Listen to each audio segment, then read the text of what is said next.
Welcome to Between the Covers, the show for readers and writers and lovers of books. I'm Stephanie, and I'm a publisher at Red Penguin Books, where we publish books of all types and genres. So whether you have a book in your head, a manuscript on your computer ready to go, or even 300 sheets of loose leaf shoved in a drawer, and yes, at least once a month, I do get an envelope filled with loose leaf. That's still happening. Visit us at redpenguinbooks.com and unleash your inner author. I am so excited today to be joined by three authors. They've unleashed themselves over and over again, that's for sure, with multiple books. M.M. DeVoe is the author of A Flash of Darkness, which is her collection of short stories, and there's plenty more as well. Maureen McNeil is the author of Anna Magdalena, and Robb Grindstaff is an editor who I met in publishing Launchpad, the countdown to publishing your book.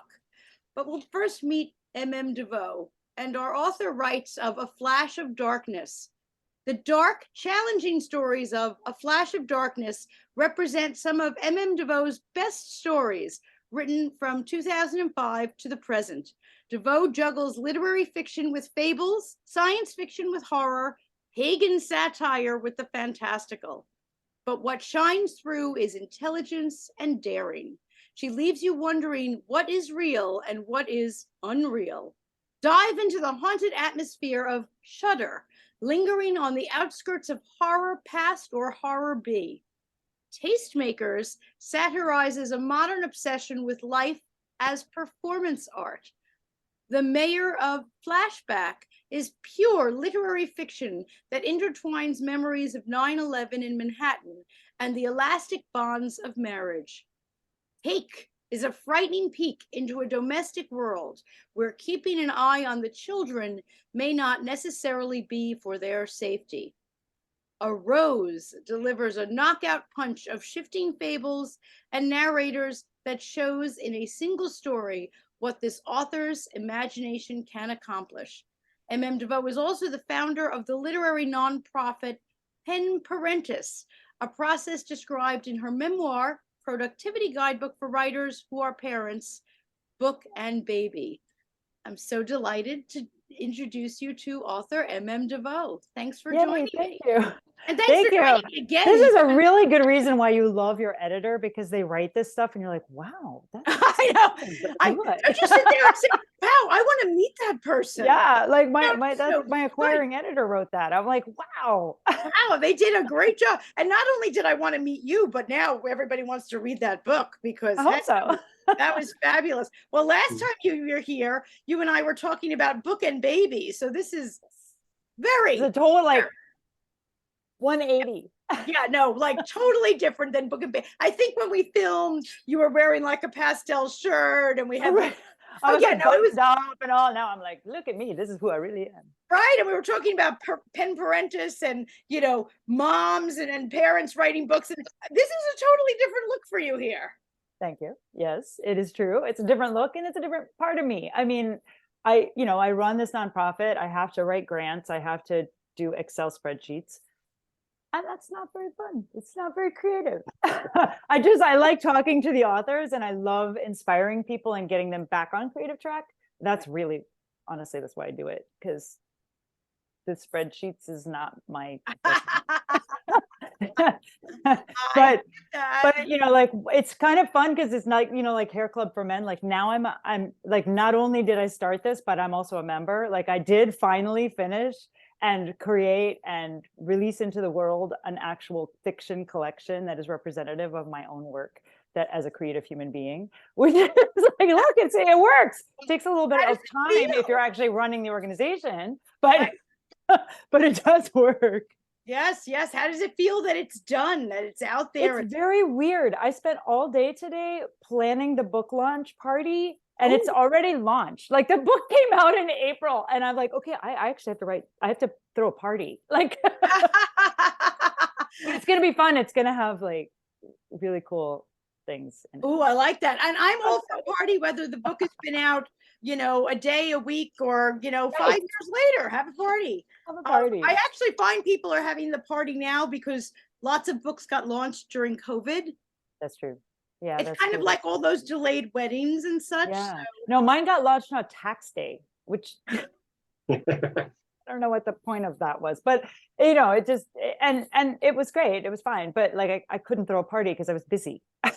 It's Things to do. And all my people had things to do. yeah, So, next time you have a book, let's think about that launch day before you. right. I am super excited to hear Rob talk about this because I had very little say on, like, I did ask for it to be delayed by a month.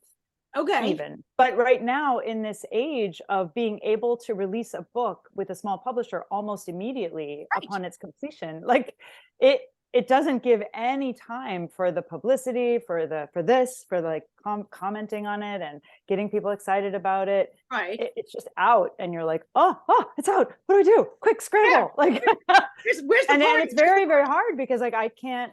There are things that are closed to me because it's already out. Some of the prizes are actually, or Right, not prizes, right. but the reviews. A lot of the reviews are actually closed to me. So I'm very lucky because people who are reading it, they're sending me these emails that are like, oh, I love this story. This is the best, blah, blah, blah. And I'm like, could you put that on Amazon? Like, so bad. But I'm like, thank you for your email. Here's a link. Well, next time, just because you can release fast doesn't necessarily mean you have to. You know that. Now I know. I know. But I mean, there's something really cool about releasing fast too. You're just like, I could do it. I could do it tomorrow. Let's do it tomorrow. Hey, what the heck? Yeah. And I totally get that.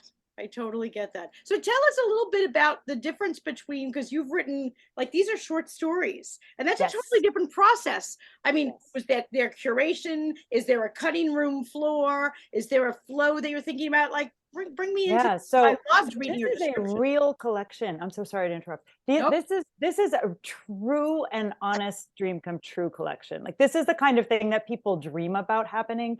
I published with a very small literary magazine that was very lovely, and they published one story, and the editor really liked it. And so then a little bit later, she said, hey, I have this story collection. Do you want to submit something to this anthology, right? An anthology, and it's about this theme. And I said, oh, sure. So I sent her a story. She's like, oh, I love the story. And then she had another call for this literary journal. It was like, I want you to send something. And I was like, but wait, I've already been published twice. Are you sure?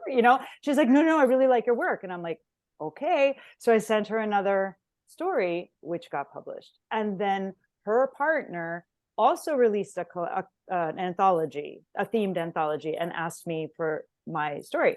So I had been published 4 times by them, and they nominated me for a pushcart. I'm like, wow. And they said they started this series called Bold New Voices, where they were looking for authors that had not published a novel, but had significant publication in short fiction.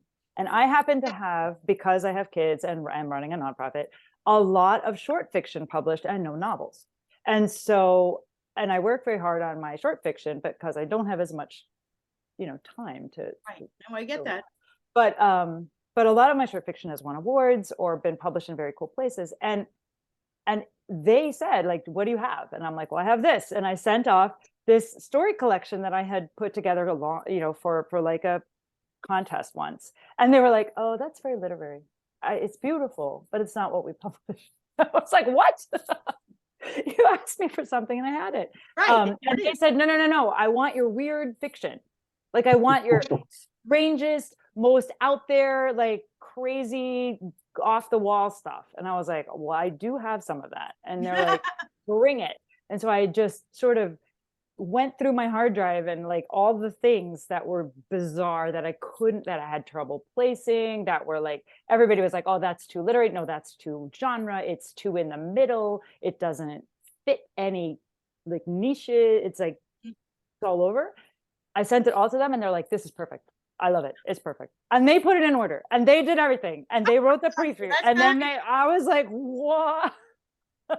So it really, really was amazing. And I have to tell you that the responses that I'm getting from like all these plays, it's so cool because everybody finds it surprising because it's a little bit in their genre. Like, I have a poet read it And she's like, I've never read anything like this. She's like, she was so excited. She's like, I love this. It's surprising. I never read fiction because it's always predictable. And this is so surprising. And I was like, yay, and then Yeah, like exactly. my literary people are like, wait, this reminds me of Kafka. And I'm like, yes, that's right. It is like Kafka. Like, it's not normal literary fiction, but it certainly doesn't fit the exact, like, prescribed things that genre fiction is supposed to do to be like perfectly satisfying genre, like the horror, the monster get, like it's not my style. Is to mush it all up. I know you're all over entertain you. Well, I first got to meet you because you're actually in one of our anthologies as Yes, well. I love that anthology. You're in two of our anthologies, because you were in our fairy tale anthology, and then you were in the best of that. Every 20 or so anthologies, we put out a best of and glean the top stories. So there you are, and that's how we first met. So yeah, that was really I know cool. your short fiction. That's for sure. I'm so glad it was all contained finally in, well, not all, because I'm Not sure all. you're driving 10,000 other things. I have so many things. I have so many irons in the fire. It's just crazy, but it's good. Like I'm not bored. Absolutely. Now, I know from our little chat before we started rolling the cameras that you are on a college tour with your youngest. Yeah, I am. Does that mean you're going to have time for a novel now, or is that not even something you want? Well, she has to get in. I hope so. Like, it would be nice. Although I suspect what's going to happen is that my kid who's now graduating from college is going to come back home. That's kind of what happens, by the way. Yeah. Thanks, guys. Yeah. Yeah. So we'll see. We'll see. Yeah, but it's like a revolving door. That's what happens to your house. It just becomes a revolving door. And yeah, you might never get to that novel. Never say that. That's not gonna happen. It's gonna happen somehow. I'll push through. Well, if you were gonna do it, because genre-wise, you are not a one genre writer. Thank you for saying that. I agree with you. And I actually love that about my writing. Like, I do too.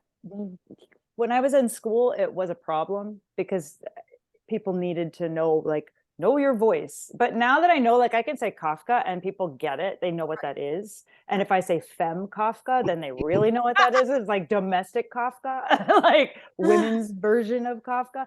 And it makes it like, oh, I understand what that. But it took another reader reading all my stuff to hone that phrase. Like, just like all that stuff that you read, like, I would never have thought to write all that down.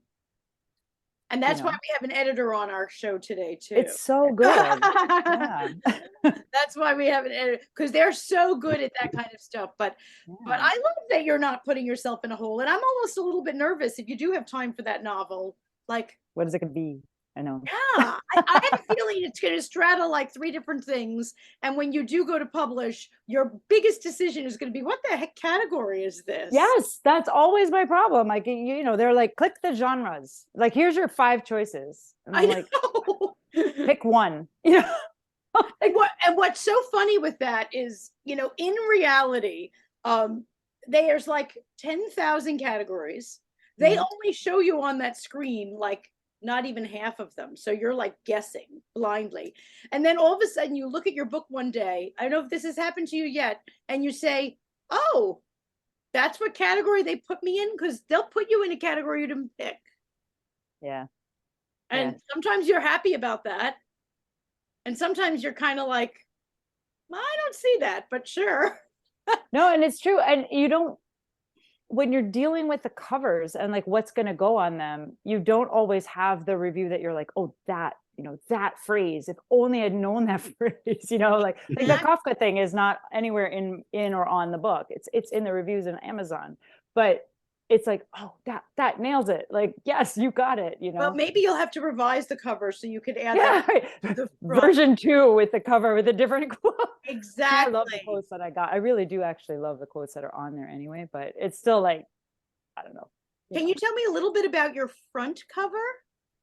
Oh yeah, sure. So the editor did this, and she designs her own books. So Borda Books is run by a woman who likes to design her books, and she likes them to really stand out and be very, so this book is like totally different from, you know, the other books that are currently being published.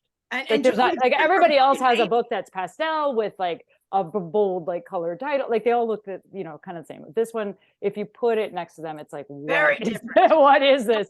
But what's fun about it, so the cherries and the fly are in the story that the title is Okay. like the phrase "a flash of darkness" is a phrase in one of the stories, and the story is Still Life with Cherries. I can't remember the title of it now. Sorry, went out of my head.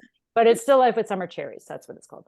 And Still Life with Summer Cherries has flies and cherries. Gotcha. It's a tablecloth, that black and white tablecloth. But a different story has a chessboard in it. So I think she just liked that black and white chessboard. And then that black and white and red, I think, is just her. She likes that kind of color scheme. Like it's her palette. Okay, so our readers out there, you're going to have to buy the book. You're going to have to read the book just so you understand what the heck the cover means. There's that. And once you do the deep dive and absolutely fall in love with this writer, you'll pick up Book and Baby and say, what? Just find out about my life. You'll be like, wow, now I get it.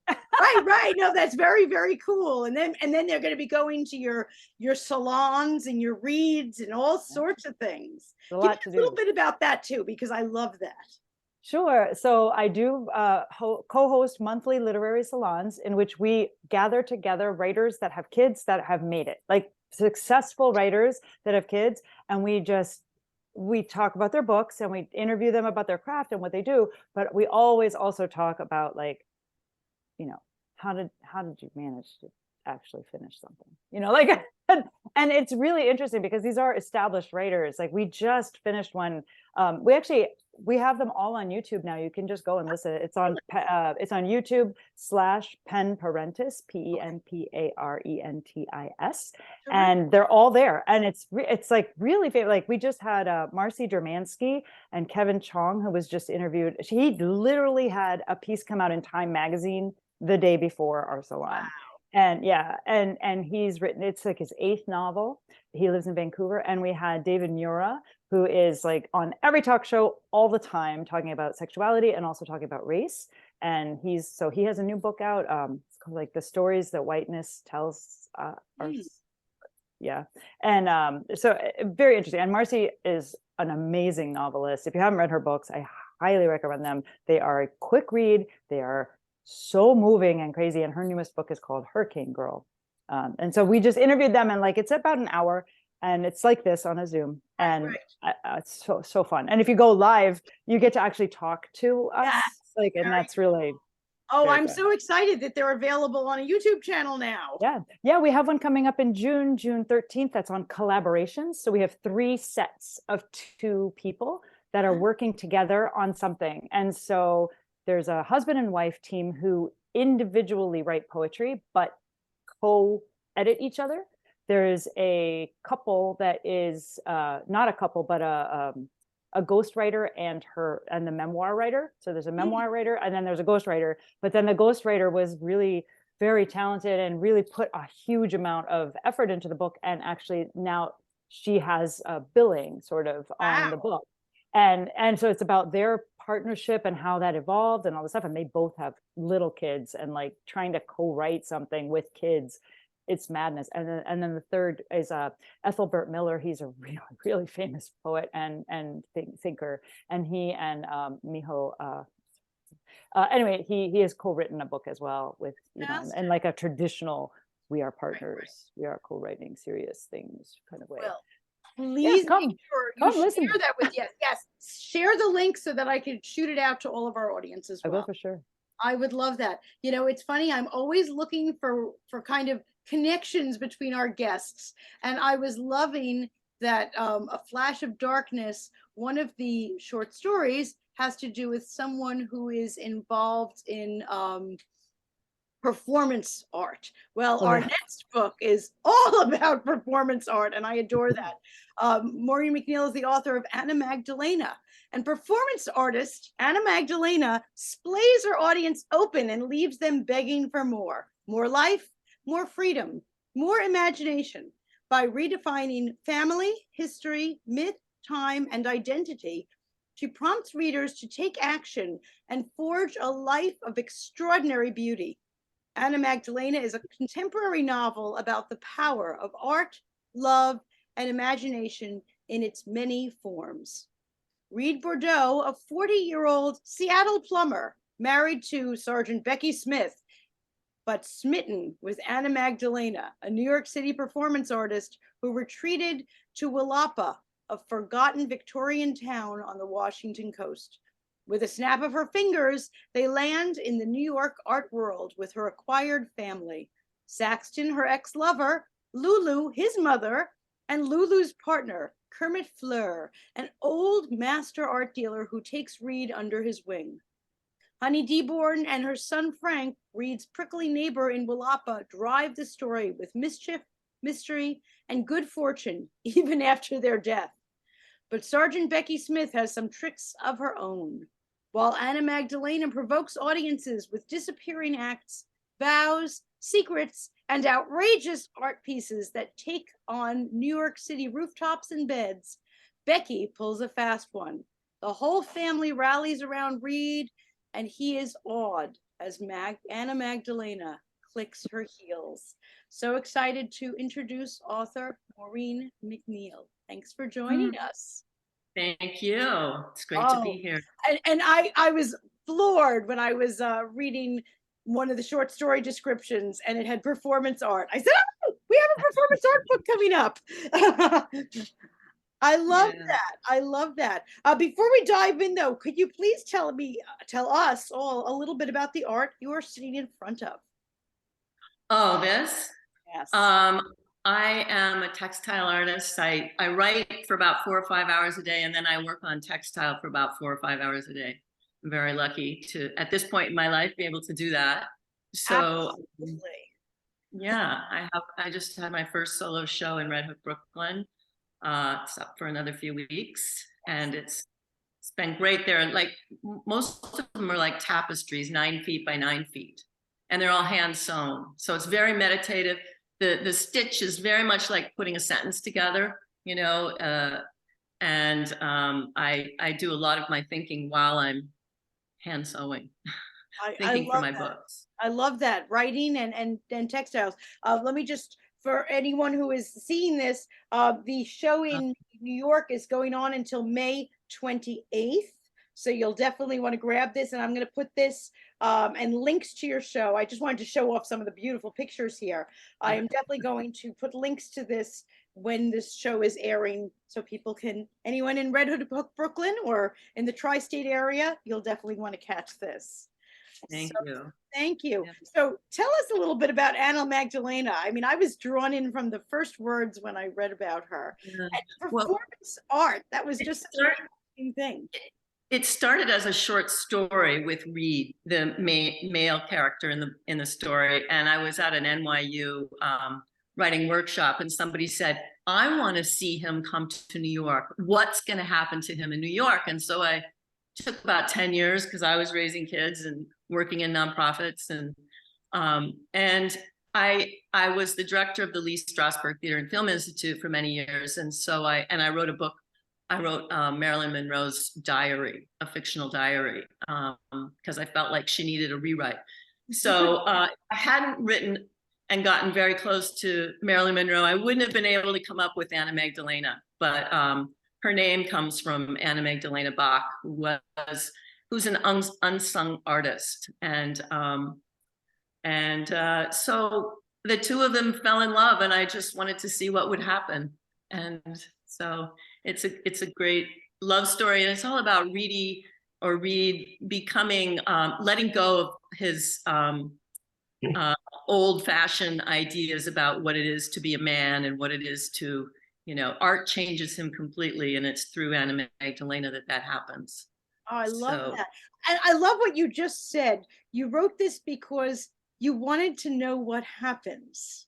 You know, that was just such a great statement, because, you know, I think that people think that writers, novelists have this whole plotted out thing, and then they just kind of take dictation from the world and type it down. And I loved the way you said that you yourself wanted to know what happens. Right. I mean, even as a young, I decided to be a writer at age like 9, and I just started writing down my questions. Like, how am I going to be me? It was during one of those girl crises, like the mean girl clicks. How am I going to be me? How am I going to be strong? How am I going to lift myself up? And, those are always still the questions I'm asking. How are we going to be better, be authentic?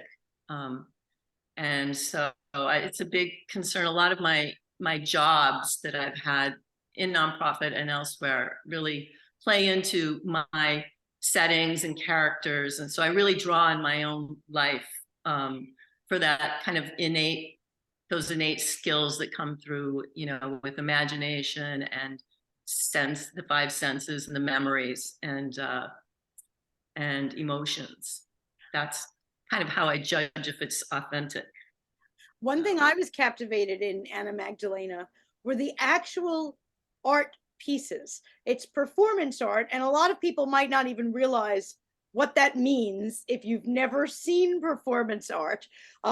It's not like a painting that we're hanging on a wall. It's like an action that is the art. I don't know if that's a good definition of it. But if someone's never seen it, they will probably be reading and say, what is going on? But I was amazed that you were thinking up these things. So tell me a little bit about the art in there, which was so cool. Well, at Lee Strasberg, I saw a ton of theater, and I interviewed thousands of students, from all over the world who wanted to study there. And so I came to understand the importance of drama and thinking outside the box. And so a lot of these things I've thought up, and I do other projects along the way, like I make cloth books. So I retell, King Lear's story, in 7 steps or in 7 pages or in 14 lines, so I do try and condense things, switch things up, make them relevant today, things that we already know. So, I look back in history for a lot of that to come up with examples. And you are also, in addition to a novelist, you dip your toe quite a bit into short stories. Tell me a little bit about the difference between writing for short form as opposed to a novel. Yeah, I just did a reading from Red Hook Stories because I was down there doing the other exhibit, and I got asked. This came out in 2008, and these are little neighborhood stories, and they're a great way to hone your skills. Even when I'm writing a novel, I'll take a section of it and turn it into a short story just to like explore deeper, what happens. And then I'll use a lot of it, put it back into the novel. And also a novel takes so long, you don't want to not publish anything while you're writing a novel. So you want to be able to submit work. And so it's a great way to stay out there in the public and have an audience, own an audience, create an audience. Exactly. Well, and get your awards. Exactly. You need to promote your book. Awards. More and more awards is always good. That's for sure. So you've got your art exhibit going on right now. You've got another novel or short story in the can. What's going on with your writing? Oh, well, I just finished the prequel to Anna Magdalena. So it's Anna Magdalena growing up in Woodstock in the 1990s. Ooh.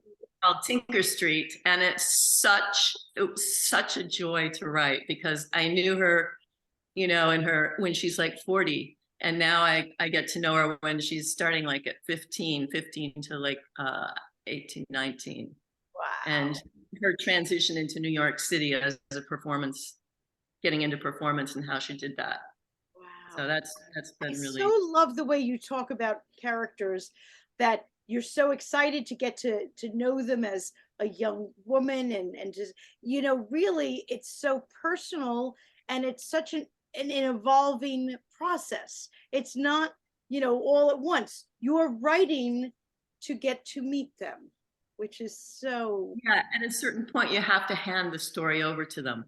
You really have to step back and they tell the story.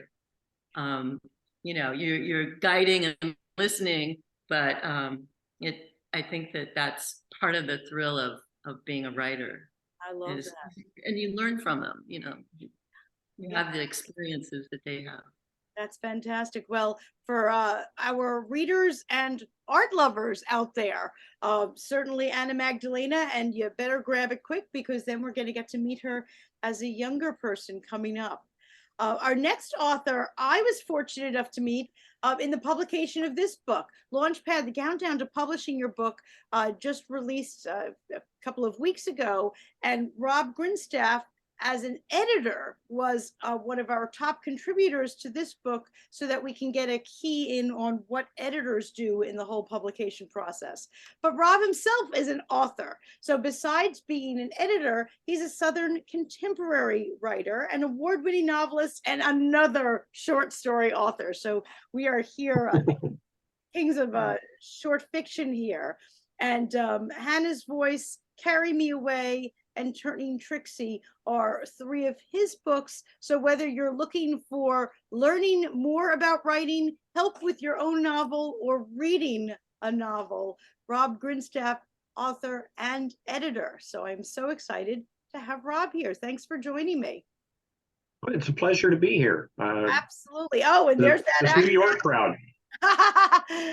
Well, you know, I said out loud, you know, oh, Southern contemporary fiction, and you open your mouth. So it was just so. Yeah, that's all it takes. I've lived in lots of different places, but my roots are in the South. I always say I'm as comfortable in Tuna, Texas, as I am in Tokyo, where I lived for 5 years. So you lived in Tokyo for 5 years? Yeah, never learned to speak Japanese. It just doesn't go with the Texas accent. So. What brought you to Tokyo for 5 years? The journalism world. I was worked in the newspaper business for about 40 years, and took a job with the Stars and Stripes, which is a daily newspaper published for the U.S. military and their families that are stationed abroad. And so I got to spend 5 years in Tokyo and travel all over Asia. Also got to live a few years in Washington, D.C., lived there 8 years. I was probably about 2 years too long. So. But I grew up in small towns in the South. So. And that's where you've returned to now. Where are you now? Town is called Osage Beach, Missouri, Lake of the Ozarks. And yes, there is a pub right down the street from me called Marty Bird's. If anybody watched the Ozarks, they'll be familiar with that. Oh, okay. Oh, so you're those Ozarks. Those Ozarks. Gotcha.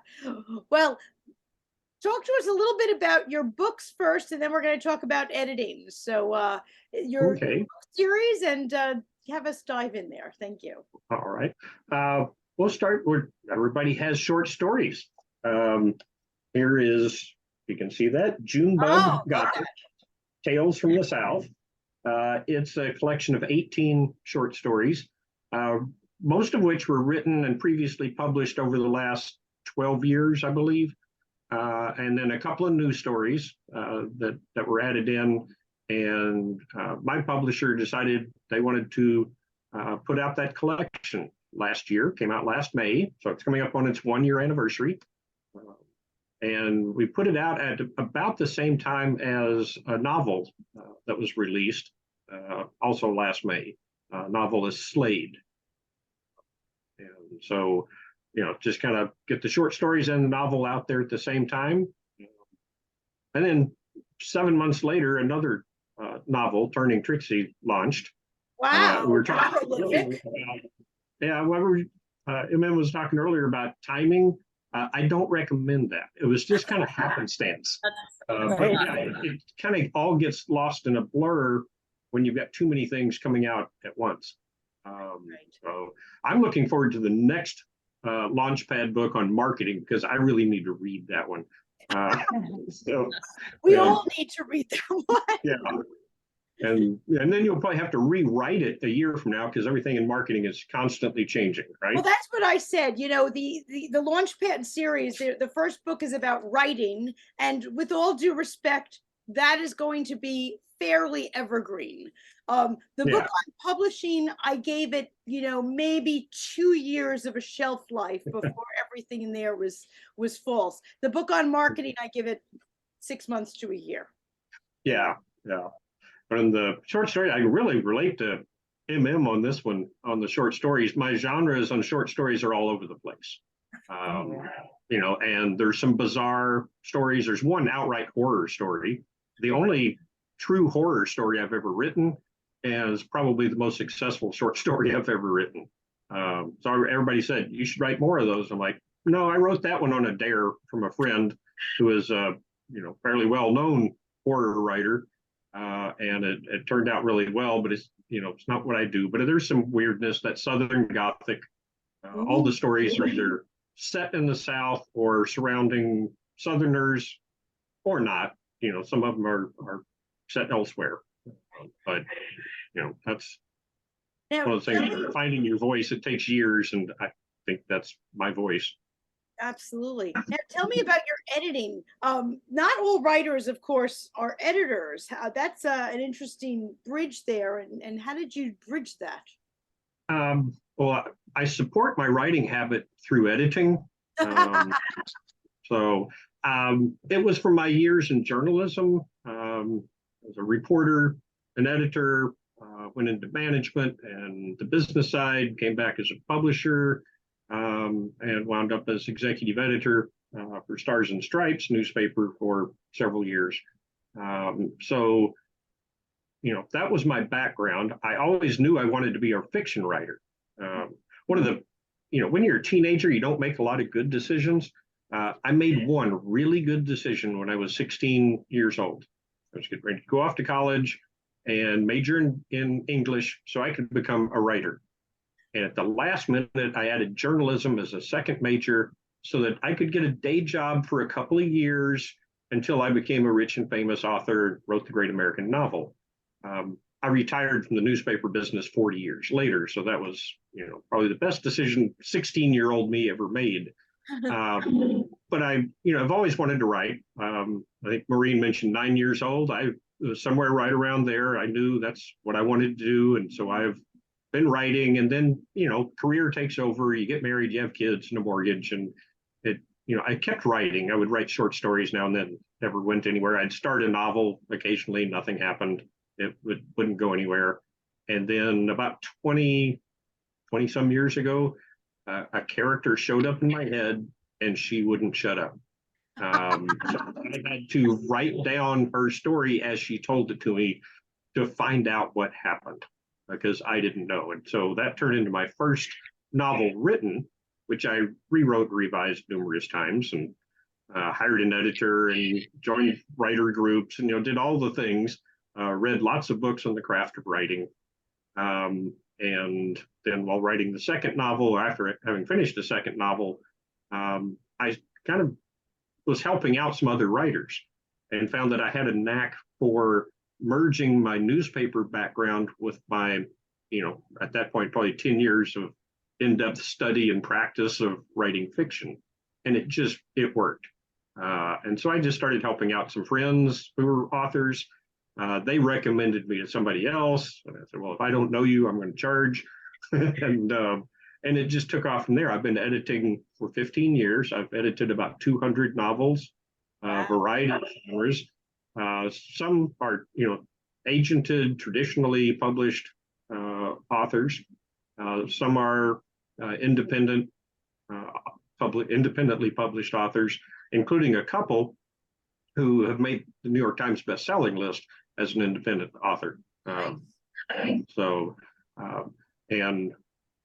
One of those was my most prolific client, and I lost him when he got so prolific and was selling so many books. An agent and a publishing company picked him up, and he's in negotiations with Netflix or somebody now. So so I helped him out early in his career, and then he took it and ran with it from there. So he always had great stories, so it was really fun to be his editor.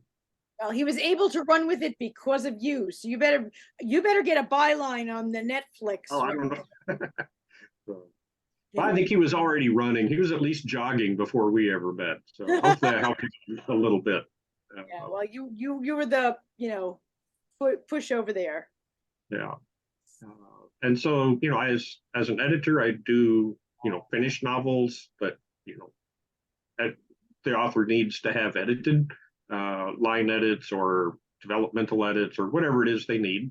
I do writing coach for those that are in the process of writing a novel and just need some guidance and feedback during the process. And can you give really us a like little bit about what that difference is between a line edit and a developmental edit, and who might want either one of those, just for our viewers to understand why they're calling someone and at what point? Okay. Kind of break it down to, if you're writing a novel and you've got a pretty good idea of where it's going, but you're not sure you're pulling it off. Or, is the plot making sense? Do I need to add more subplots? Do I need to add a romantic interest, or what's happening here? That might be a good spot for a developmental edit. Or you may have already finished a first draft, but it's really rough and you got a lot of loose ends. So a developmental editor can help you kind of organize things, make sure it works from beginning to end, with, all through the narrative arc and the character arc. Plots and subplots are all tied together and all that good stuff. A line edit is when you finished it, you've made it as good as you can with, your beta readers, writer critique groups, self-editing, but you want it to be, just polished and shiny and as near perfect as you can make it before you send it off to an agent or a publisher, or before you decide to, pull the trigger and self-publish. You don't want to put something out there that hasn't been, fully, shined up. And so a line edit is very detailed, just like it says, it's line by line, sentence by sentence, more focused on the prose and does it make sense, but also we'll look for those, continuity issues. And, there's a plot line that just falls off somewhere, or, a character has green eyes in chapter 3 and in chapter 37, they magically turn blue. And so we try to catch all of those things in a line edit. And then, as I always tell people, once that's done and you've got it all, there, it still needs to be proofread. Because during the editing process, typos can slip in. I'm so glad you said that, because, people think sometimes, because I have so many people coming in who are often new to this, and oh, well, I ran it through Grammarly. It's fine. I know you've heard that because you're laughing. Yeah, that's Grammarly is not fine for, but I mean, it's good to do that. I have it's not Grammarly, but a different software program that ties to the Chicago Manual of Style, to look for not only spelling, grammar, punctuation, and all that, but also style points, to make sure it matches up with the style guide that most publishers use. Not all, but a good number of them. And that is the final step. That's after proofreading. Then I run it through there, and it will still catch things. Yeah, well, we humans are only so good. But I do so appreciate that deep dive into why you're calling now. Do you do developmental or line or proofreading, or sometimes you do all of those things? I have done all of those, developmental and line editing, preferably. And if I've done those, I always recommend you get somebody else to do the proofread, because if I've done, deep editing on it, then I can become blind to those little things as well. Just the same as the writer will, because your brain sees what is supposed to be there, even if it might be missing. Absolutely. And I will point out that as a writer, I have to have editors too. You can't edit your own work to that level. Right. Oh, I'm so glad you said that. Boy, so helpful. And I see our other authors. Yup. Yep. Which I love. No, some huge gems that are coming out of this. And I always say, I want, when we're speaking together on this show, yes, we all want to be speaking to that prospective reader. We want people to buy your books. But additionally, 90% of the population wants to write a book. So many of those prospective readers are also writers, and they want to know more about process and what gets them in. So if we were talking to those writers, and we have so many great tips going on here in this episode, but if you were going to give, just one, I threw you out there to a sea of prospective writers. Maureen, we'll start with you. What would you say to those people to get them going, to inspire them, or what did you learn the hard way, let's say? It's very hard to describe your own writing. And I know some of you, DeVoe, you do a good job describing your own writing. And that usually comes later. But, you have to read. You have to be a reader to know what your writing is like. I have sort of honed in on three different, the Western brevity of Raymond Carver, because I'm from the West, but I've lived my whole life on the East Coast. So, that's one kind of place that I go to. Another one is Rachel Kushner's Fearless Vibrancy. I just love that about her work. Her female characters are so strong and so out of the box. Not crazy, but just they're willing to take on life full front. And then Marilyn Robinson's Cosmic Realism.